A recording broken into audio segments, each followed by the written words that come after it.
ৰাজ্যৰ শিক্ষা খণ্ডৰ বাবে অত্যন্ত ভাল খবৰ। ৰাজ্যৰ 5খন কলেজক দিয়া হ'ব বিশ্ববিদ্যালয়ৰ মৰ্যাদা। আজি এই কথা ঘোষণা কৰে স্বয়ং মাননীয় মুখ্যমন্ত্ৰী হিমন্ত বিশ্ব শৰ্মাদেৱে। আজি অনুষ্ঠিত হোৱা এখন গুৰুত্বপূৰ্ণ সভাত মুখ্যমন্ত্ৰীগৰাকীয়ে কয় যে 2 বছৰৰ ভিতৰতে এই 5খন কলেজক দিয়া হ'ব বিশ্ববিদ্যালয়ৰ মৰ্যাদা। এই 5খন কলেজৰ অন্তৰ্ভুক্ত হৈছে 3খনকৈ অট'নমাছ কলেজ, যোৰহাটৰ জে.বি. কলেজ, নগাঁও কলেজ আৰু নৰ্থ লখিমপুৰ কলেজ। লগতে শিৱসাগৰ কলেজ জয়সাগৰ আৰু সন্দিকৈ কলেজেও বিশ্ববিদ্যালয়ৰ মৰ্যাদা লাভ কৰিব।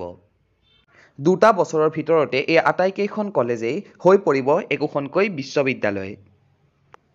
যদি আপোনালোকে ইয়াৰ কোনো এখন কলেজত পঢ়ে বা কোনো এখন কলেজত পঢ়াৰ আগ্ৰহ আছে তেন্তে কমেণ্ট বক্সত নিশ্চয় লিখিব। মুখ্যমন্ত্ৰীৰ এই খবৰে ৰাজ্যৰ শিক্ষা খণ্ডলৈ আনিব অভূতপূৰ্ব পৰিৱৰ্তন। ধন্যবাদ।